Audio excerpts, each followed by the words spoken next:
Akan tetapi Tang San yang sedang terburu-buru menyelamatkan Xiaowu menolak tawaran itu dan tetap memaksa untuk menyerap cincin roh siluman laba-laba tersebut.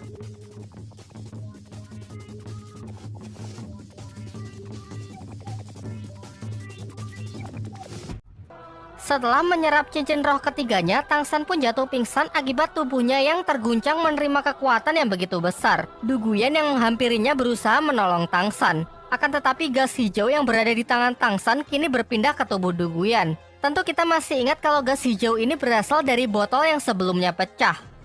Tang San yang masih tak sadarkan diri, tiba-tiba jaring laba-laba hitam menyelimuti seluruh tubuhnya menjadi kepompong. Sementara itu, Xiaowu yang sebelumnya dibawa oleh siluman kera raksasa terlihat aman-aman saja, karena ternyata siluman ini adalah teman lama Xiaowu yang bernama Erming. Disinilah terungkap bahwa Xiaowu memiliki kekuatan yang selama ini ia rahasiakan, yaitu ia bisa menyerap kekuatan cincin roh siluman tanpa harus membunuhnya. Dengan ini, Xiaowu juga memiliki 3 cincin roh. Kembali ke tempat Tang San, ia keluar dari kepompong tersebut dengan kaki laba-laba raksasa yang muncul dari punggungnya. Matanya berubah menjadi hitam karena tubuhnya kini dikuasai oleh siluman laba-laba tersebut. Namun karena tekadnya yang kuat untuk menyelamatkan Xiaowu, secara otomatis tubuhnya bergerak pergi untuk mencarinya. Teman-temannya membiarkannya ia pergi dan hanya mengikutinya dari belakang. Di sisi lain, Dai Mubai tengah bertarung melawan kakak dari Su Ying yang ingin membawa adiknya tersebut untuk pulang. Meskipun sebenarnya Su Ying menolak karena ia ingin tetap berada di Akademi Sri Lanka. Namun setelah melihat banyak orang yang bermunculan, ia pun akhirnya menyerah dan pulang sendiri. Singkat cerita, Tang San berhasil menemukan Xiaowu dan bertarung melawan Erming meskipun kesadarannya kini sudah hilang.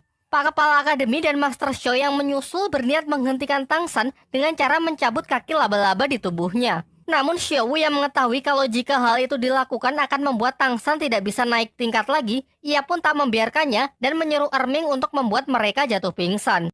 Barulah setelah Master Xiao dan Pak Kepala Akademi pingsan, Xiaowu berencana menyerap sebagian kekuatan siluman laba-laba tersebut agar Tang San bisa menguasai tubuhnya kembali. Sayangnya karena siluman laba-laba tersebut yang masih mendominasi tubuhnya, di luar kesadaran Tang San menusuk Xiaowu menggunakan salah satu kaki laba-labanya. Dan hingga akhirnya usaha Xiaowu pun berhasil meskipun ia harus menerima luka dari serangan Tang San sebelumnya. Tak lama setelah itu, semuanya pun berkumpul yang sudah mendapati Tang San dan Xiaowu tengah pingsan. Tang San yang sadar terlebih dahulu sangat syok ketika ia tahu bahwa dirinya lah yang telah melukai Xiaowu. Beranjak dari hutan pertarungan bintang, Xiaowu pun dibawa kembali ke penginapan untuk mengobati lukanya. Kedua pengawal Du Guyan yang masih penasaran dengan Tang San datang untuk melihat kondisinya yang harusnya tak bisa pulih setelah tubuhnya diambil alih oleh siluman laba-laba. Lalu mereka juga memastikan gas hijau apa yang sebelumnya berada di tangan Tang San yang kemudian berpindah ke tangan Du Guyan. Namun Tang San menepis tuduhan tersebut sehingga mereka hanya mengira kalau sudah salah lihat. Setelah mereka pergi, Tang San lalu diperintahkan Master Xiao pergi ke kota demi mencarikan obat-obatan untuk Xiaowu. Namun di sana ia malah bertemu dengan Sikyu dan dikarenakan tugasnya untuk menaruh racun itu ke tubuh Du Guyan sudah berhasil ia selesaikan, Sikyu menepati janjinya dengan memberikan penawar racun untuk Xiaowu. Namun sebelum pergi, Sikyu mengatakan bahwa ia sangat terkesan kepada Tang San yang seharusnya ikut mati terkena racun tersebut. Ia yang tertarik kepada Tang San menawarinya untuk bergabung dengan organisasinya, sebuah organisasi rahasia di dunia dahulu yang dipimpin oleh Tang Hao yang ternyata adalah ayah dari Tang San. Dari sini akhirnya pun terungkap bahwa ayah Tang San ternyata adalah legenda Master Roh yang memiliki 9 cincin yang dulu pernah bertempur melawan Balai Roh Pelindung. Ia kemudian menyampaikan syarat jika Tang San minat bergabung dengan organisasinya adalah dengan mengikuti ujian pertarungan roh melawan tim Dewa Iblis di kota Shishi. Jika Tang San berhasil menyelesaikan ujian tersebut, Tang San bisa datang ke Akademi Changhui, tempat di mana ayahnya berada. Setelah kembali ke penginapan, Tang San segera memberikan obat penawar tersebut dan dengan menggunakan roh pelindung rumput peraknya, ia juga membantu dalam penyerapan racun di dalam tubuh Xiaowu demi mempercepat pemulihannya. Sembari menunggu Xiaowu siuman, Tang San menceritakan mengenai ayahnya kepada Master Xiao serta kejadian di kota sebelumnya. Ia kini mengingat sebelum ayahnya pergi memang pernah berkata bahwa keluarganya memiliki banyak sekali rahasia dan Tang San akan diberitahu jika ia sudah cukup kuat. Di sini Master Xiao memberikan saran agar Tang San tidak terburu-buru untuk pergi ke tempat pertarungan roh karena meskipun di Akademi Sri Lanka kekuatan Tang San terlihat lumayan, Namun sebenarnya di dunia dahulu kekuatannya tersebut tidak ada apa-apanya. Malam harinya, Su Ying terlihat sudah mulai akrab dengan Dai Mubai. Dai Mubai lalu membantu Su Ying dengan merebusnya di atas api untuk menghilangkan cacing pelacak aroma yang membuat kakak Su Ying selalu tahu keberadaannya. Sementara itu, Mang Hojun yang sangat membenci bule karena telah mencelakai ayahnya dengan obat mutasi roh, meminta Tangsan mengantarkannya untuk balas dendam. Namun ketika mereka sudah menemuinya, Mang Hojun justru mengurungkan niatnya tersebut karena ia mengaku tak ingin menjadi pembunuh seperti dia.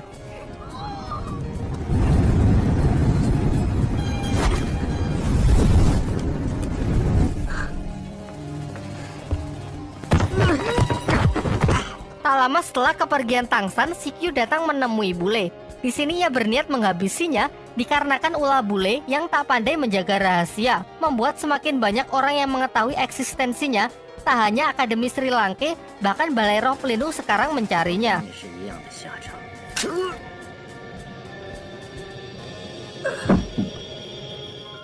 Keesokan paginya di Akademi Sri Lanka, aktivitas sudah mulai berjalan seperti biasanya. Dan sebelum kelas dimulai, Master Xiao mengharuskan semua siswa agar memakan sup daging yang berguna untuk memulihkan kekuatan roh pelindung mereka. Xiao Wu yang memang tidak suka daging mencoba memaksakan diri yang akhirnya membuat ia muntah-muntah. Dalam perjalanan menuju tempat latihan, Tangsan yang kasihan kepada Xiao Wu yang belum sarapan memberikannya wortel dengan memanfaatkan kemampuan barunya yang berupa jaring untuk menyimpan berbagai macam benda. Oishiki yang mempergoki mereka sangat terkesan dengan kemampuan baru Tangsan tersebut. Kemudian Xiao Wu juga menunjukkan cincin roh barunya meskipun ia enggan menceritakan dengan jujur bagaimana ia bisa mendapatkan cincin tersebut. Setelah itu Xiao Wu juga memperlihatkan dua kemampuan barunya, yaitu yang pertama dengan matanya ia bisa menghipnotis orang lain. Dan kemampuan kedua adalah super speed, yang memungkinkan dirinya untuk bergerak sangat cepat layaknya teleportasi. Setibanya di tempat latihan, ternyata kali ini mereka ditugaskan untuk membawa keranjang berisi batu untuk menaiki gunung. Dan harus segera kembali ke akademi sebelum jam makan siang. Jika ada yang gagal, maka semuanya tidak akan mendapatkan jatah makan siangnya. Adapun tujuan dari latihan ini adalah untuk membangun kerjasama di antara mereka, dengan saling bahu-membahu tanpa meninggalkan siapapun. Dalam perjalanan yang berat itu, Tangsan dan Dai Mubai lah yang memiliki stamina paling baik, sehingga dalam usaha tersebut, mereka berdua berganti-gantian untuk mengurangi beban yang lain. Meskipun tugas ini nampaknya sangat berat, mereka akhirnya bisa menyelesaikannya berkat kerjasama yang semakin baik. Malam harinya, Hulena menemui Dai Mubai untuk mempengaruhi pikirannya demi mengetahui seluruh rahasia dari Dai Mubai, menggunakan kekuatan matanya yang mampu melakukan serangan mental. Dari sini akhirnya terungkap roh pelindung dari Hulena adalah tipe magic yang bisa melakukan hipnotis. Namun sebelum ia mendapatkan informasi yang ia inginkan, tiba-tiba datang kakak dari Dai Mubai untuk menghentikan aksinya tersebut. Dari sini diketahui bahwa Dai Mubai telah lari dari rumahnya dan kakaknya lah yang diutus untuk membawanya kembali pulang. Singkat cerita, mereka pun bertarung dibantu oleh Tangsan yang juga mendengar keributan mereka.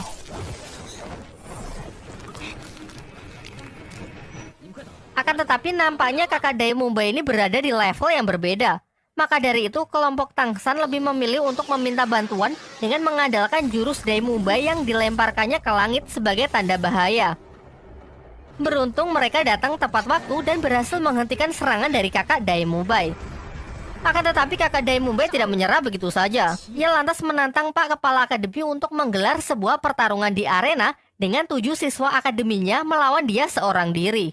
Kesepakatannya jika ia kalah, maka Dai Mubai akan ia bebaskan. Namun jika ia menang, Dai Mubai harus ikut pulang dengannya, serta Akademi Sri Lanka harus segera dibubarkan. Dan ia akan memberikan waktu selama 5 hari untuk mempersiapkan semuanya.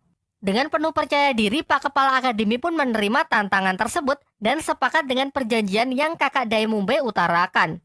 Malam itu juga mereka pun berdiskusi untuk membentuk sebuah tim demi memenangkan tantangan tersebut. Namun Master Xiao tidak akan mengikut sertakan Hulena karena menurutnya Hulena tidak bisa dipercaya. Kemudian Master Xiao juga memberitahu Hulena bahwa kemarin ia melihat Suyanto dibunuh oleh bayangan hitam di dalam hutan pertarungan bintang.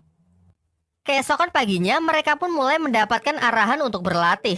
Master Xiao menjelaskan bahwa 5 hari saja tidak akan cukup untuk melatih kerjasama mereka.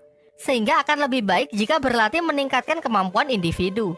Ia lalu juga menjelaskan agar latihan dilakukan secara terpisah dan dikelompokkan berdasarkan tipe kemampuan roh pelindung. Su Ying dan Xiao akan berlatih dengan Pak Kepala Akademi. Tang San, Dai Mumbai, dan Mang Hojun akan berlatih bertiga di puncak gunung. Sementara Oishike dan Ning Rongrong yang bukan tipe petarung disarankan agar berlatih alat-alat yang berguna dalam pertarungan. Latihan kali ini bertujuan untuk mengetahui kelemahan mereka masing-masing agar bisa menyusun strategi serangan yang paling efektif. Su Ying dan Xiao dapat dikategorikan sebagai fighter yang memiliki movement speed tinggi, dilatih agar perpindahan mereka tepat dan efisien. Oishike dan Rongrong, meskipun roh pelindungnya tak memiliki damage, dituntut harus tetap bisa bertarung menggunakan berbagai macam peralatan. Sementara tiga petarung inti, Tang San, Dai Mumbai, dan Mang Hojun harus bisa menciptakan combo yang mematikan. Tang San sebagai fighter crowd control dilatih agar bisa mengoptimalkan kemampuan roh pelindungnya untuk mendukung Dai Mumbai sebagai fighter dengan damage tinggi dan Mang Hojun yang memiliki tipe serangan area. Di malam harinya, Master Xiao mulai berpikir untuk mengadakan sparring para tipe support melawan seorang fighter. Hal ini dilakukan untuk memperlihatkan bahwa tipe support juga bisa bertarung. Besoknya, dua tipe support, Oishike dan Ning Rongrong, dilatih untuk bertarung melawan Mang Hojun yang notabene-nya jelas bertipe petarung. Pada awalnya semua meragukan dua support tersebut bisa mengalahkan Mang Hojun karena memang roh pelindung mereka tidak didesain untuk bertempur. Namun berkat kerjasama yang baik, Mang Hojun pun mengakui kekalahannya. Pelajaran pun mereka dapatkan bahwa jangan pernah meremehkan lawan selemah apapun, apalagi hanya melihat dari tipe roh pelindungnya saja. Sementara itu, Hu Lena yang sama sekali tak dilibatkan karena dianggap tidak bisa dipercaya, didatangi oleh seorang pria dari Balai Roh Pelindung. Di sini ia ditugaskan untuk menjadi pengawas dan menjaganya menggantikan Suyanto karena Suyanto ternyata sudah mati terbunuh di hutan pertarungan bintang.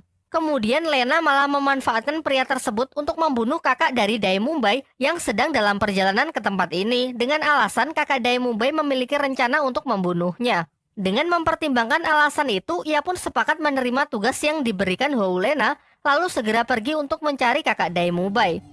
Tak butuh waktu lama, pria tersebut pun berhasil bertemu dengan kakak Dai Mumbai. Singkat cerita, semua persiapan untuk mengadakan pertarungan pun telah selesai, dan terlihat para siswa yang sudah menunggu kedatangan dari kakak Dai Mumbai. Mungkin kalian berpikir bahwa ia tak akan datang karena telah dihabisi oleh orang suruhan Hu Lena. Akan tetapi ternyata kakak Dai Mumbai datang ke pertandingan tersebut dan seolah-olah tak terjadi apa-apa.